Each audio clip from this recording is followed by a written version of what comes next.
સગાઈ કરતા હોય ત્યારે જોડા ને કજોડાના ઉંમરને નાત ને જાત ને કેટલું જોઈએ. ભગવાને કાંઈ નહોતું જોયું. આ ધૂનમાં ભગવાનની ઉંમર દર્શાવી છે અને બધું એમ કે બધા લક્ષણો દર્શાવ્યા છે. તો લક્ષણોની સરખામણી છે. જ્યાં મન મળે ને ત્યાં કાંઈ જોવાનું આવતું નથી. બહુ સરસ ધૂન છે, સાંભળજો. હારે પેલો કાનો 5 વરસનો, હારે પેલો કાનો 5 વરસનો, હારે પેલી રાધા 7 વરસની, કે જોડી કેમ જમશે રે ગિરધારી. હારે પેલા કાનાને ભાવે માખણ, હારે પેલી રાધાને ભાવે ચૂરમું, કે સ્વાદ કે મજામશે રે ગિરધારી. સ્ત્રી તો જ્યારે પરણી જાય ત્યારે જ એનો સ્વાદ, એનું રીત ભાત રહેવું કરવું બધું એનું બદલાઈ જાય છે. કે એના વરને જે ગમે છે, એને કારેલા નથી ભાવતા પણ એને વરને ગમે છે એટલે એ હોંશે હોંશે બનાવે છે, પોતે હોંશે હોંશે ખાય છે. સ્ત્રીનું આટલું સમર્પણ હોય છે. હારે પેલો કાનો કાળો કાળો, હારે પેલી રાધા બહુ રૂપા, કે રંગ કે મજામશે રે ગિરધારી. આ પણ છે કે ગમે તેટલી સારા ઘરની છોકરી હશે, માવતરના ઘરે ગમે તેટલું એણે સુખ ભોગવ્યું હશે, છતાં પણ એને જે કાંઈ મળે છે સાસરીમાં એનાથી પોતે ચલાવી લે છે. તમે વિચાર કરજો, તમારી સ્ત્રીને ખાનગીમાંય પગે લાગજો, બેડરૂમમાં કોઈ જોતું હોતું નથી. અને બેડરૂમમાં તમારી સ્ત્રી છે, તમારી અર્ધાંગીની છે અને દેવ જોતા હોય તો દેવ સ્વરૂપે છે. તો ત્યાં પગે લાગવામાં કોઈ શરમ આવતી નથી. ત્યારે તમારું પુરુષત્વ કાંઈ ઓછું થઈ જતું નથી, ઉપરથી વધી જાય છે. તમારું અમીરત્વ વધી જાય છે, સંસ્કારનું અમીરત્વ વધી જાય છે. કે દુકાનમાં જાય ને તો એ છોકરી 150 ડ્રેસ પહેરી કાઢે છે અને મમ્મીને તોય કહી દે છે કે મને આ ડ્રેસ નથી ગમતો હો મમ્મી. જો ડ્રેસ જેવી નિર્જીવ વસ્તુ કપડું એને જોઈ નથી ગમાડતી, અને તોય જો માવતરે જ્યાં કર્યું હોય ત્યાં બોલ્યા વગર નતમસ્તક થઈને જતી રહે છે અને અડધી સુધી સાથ નિભાવે છે. આ સમર્પણની ભાવના ફક્ત સ્ત્રીમાં જ નથી, પુરુષમાંય છે. ઓફિસમાં તમારા બોસમાંય છે, તમારા સ્ટાફમાં પણ છે, તમારા પાડોશીમાં પણ છે. દ્રષ્ટિ જોવાની દ્રષ્ટિ હોવી જોઈએ. દરેકમાં કાંઈક ને કાંઈક ખૂબી છે, પણ આપણો સ્વભાવ કેવો એનું નથી સારું ને એ પહેલાં આપણે જોઈ લઈએ છીએ. એની વાહ વાહ શબ્દ બોલો ને બહુ અઘરો છે. બોલો તમે જોજો કેટલી બધી વસ્તુ બદલાઈ જશે. મારા જીવનમાં તો પહેલેથી મારા પપ્પાએ લગભગ 3જું 4થું ભણતી ત્યારથી વાહ કહેતા શીખવાયું છે અને હું કોઈ પણને વાહ કહી શકું છું. મને ક્યારેય એવી બળતરા થતી જ નથી. મારા ટેલેન્ટેડ શિક્ષકો છે, હું એને સેલ્યુટ કરું છું. મને જરાય એ નથી થતું. કેમ કે મારા એક સેલ્યુટથી કે મારા વાહ શબ્દથી એનામાં એટલો બધો જોમને જુસ્સો આવી જાય છે અને શિક્ષણનું ભરપૂર તત્વ ઠલવાઈ જાય છે. તો બહુ જરૂરી છે આ.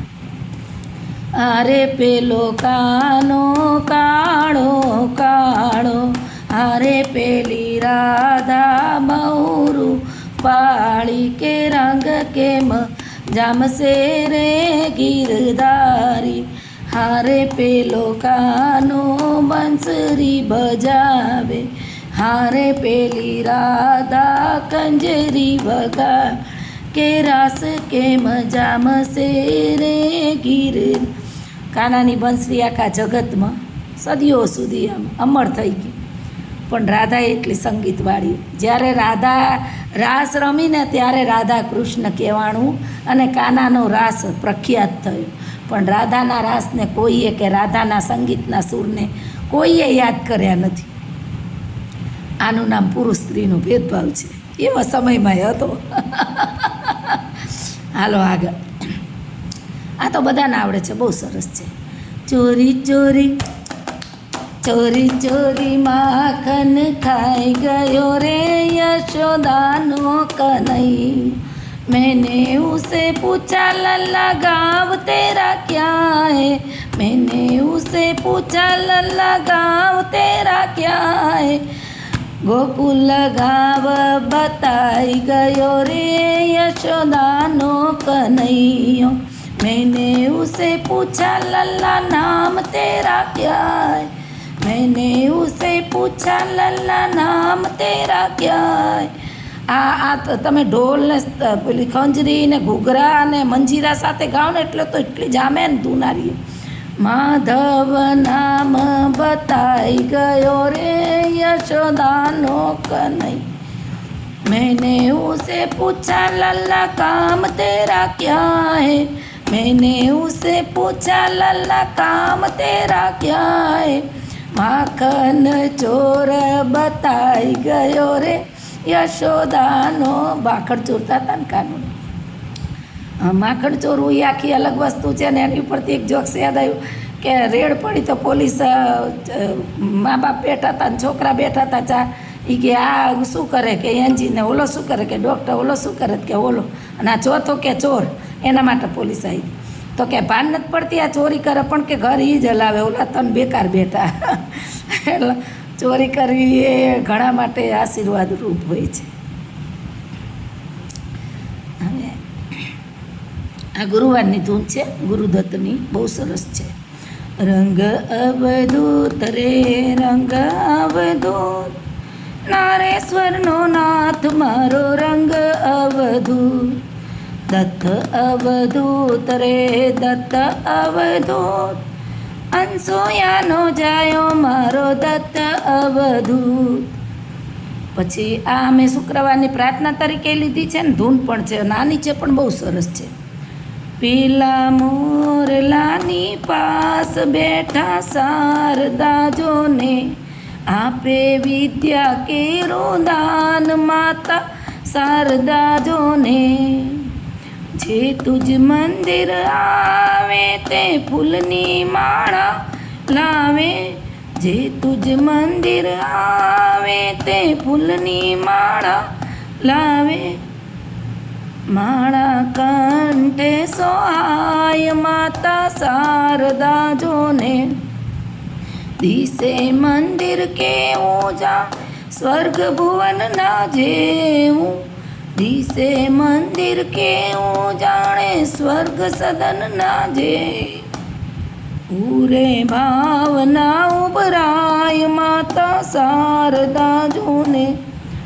સરસ્વતી માની મૂર્તિ મૂકી હોય, માથે ફૂલ ચડાવ્યા હોય, આગળ અગરબત્તી કરી હોય, પ્રાર્થના હોલ ચોખ્ખો હોય તો બાળકોને આમથું એનું ઉર ઉભરાઈ જાય છે કે જલ્દી જલ્દી પ્રાર્થનામાં પહોંચી જાઓ।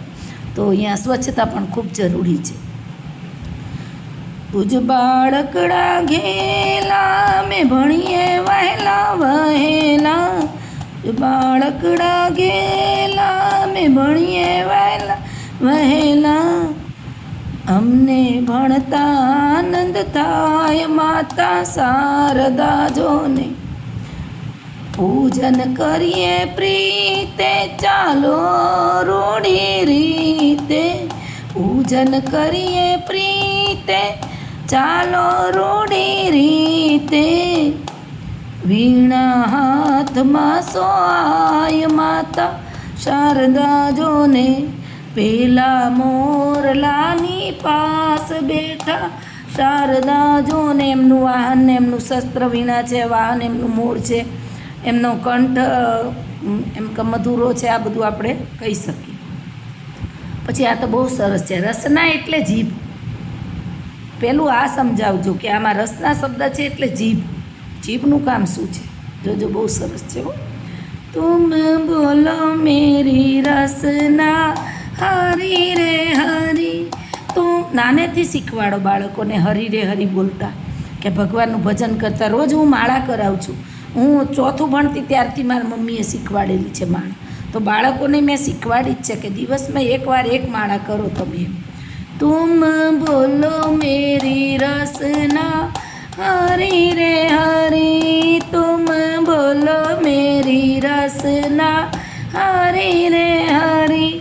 રામ સ્વરૂપે હરી, કૃષ્ણ સ્વરૂપે હરી, રામ સ્વરૂપે હરી, कृष्ण स्वरूपे हरि तुम बोलो मेरी रसना हरि रे हरि सत्य स्वरूपे हरि प्रेम स्वरूपे हरि तुम बोलो मेरी रसना हरि रे हरि સત્ય સ્વરૂપે ને પ્રેમ સ્વરૂપે. આગળની સિરિયલો ને અત્યારની તો ઠીક હું બહુ જોતી નથી, પણ આગળની સિરિયલો હજુ હું જોઉં છું. આગળની એક સિરિયલ આવે છે પ્રતિજ્ઞા, ઠાકુરોના વખતની સિરિયલ છે. એ વખતમાં ઠાકુરો કેવા હતા, ત્યાં કેવું ચાલતું હતું એમના ઘરમાં, કે બહેનોને રસોડાથી બહાર આવવાનો હક નહોતો. એવા કુટુંબમાં એક ભણેલ ગણેલ દીકરી પ્રતિજ્ઞા જાય છે, અને એનો પતિ કૃષ્ણા છે એ અભણ છે, છતાં એની વફાદારી કૃષ્ણા પ્રત્યે, અને એ પ્રતિજ્ઞા કરે છે. તો એને જીભ પ્રતિજ્ઞા ક્યારે કરતી હોય એવા ગુણ હોય છે. અને ઘણું બધું એમાંથી એટલું બધું શીખવા મળે છે ને. એ સિરિયલ તમે જુઓ ને તો એમ થઈ જાય કે આપણે તો બહુ સારા યુગમાં જીવીએ છીએ. આગળ બહેનો કેવું જીવી ગઈ છે. મારી મમ્મી હજુ ગામમાં જાય ને તો એને પહેલેથી ટેવ પડી ગયેલી છે. તો હજુ ઓલું વાસ આવે ને એટલે ચંપલ હાથમાં લઈ લે છે અને માથે ઓઢી લે છે હજુ પણ. જોકે એની લાજ બધાએ કાઢવાની છે, તથા એને એ ભૂલતી નથી એમ કે આગળ એવું હતું એમ કે હું હમણાં આટલી હવેની વહુનો આભાર. એમના આવ્યા પછી એમને ગાઉન પહેરવા મળ્યા છે, એમના આવ્યા પછી એમને થોડુંક બોલવા ને થોડી છૂટછાટ મળી છે. અત્યારની વહુનો આભાર.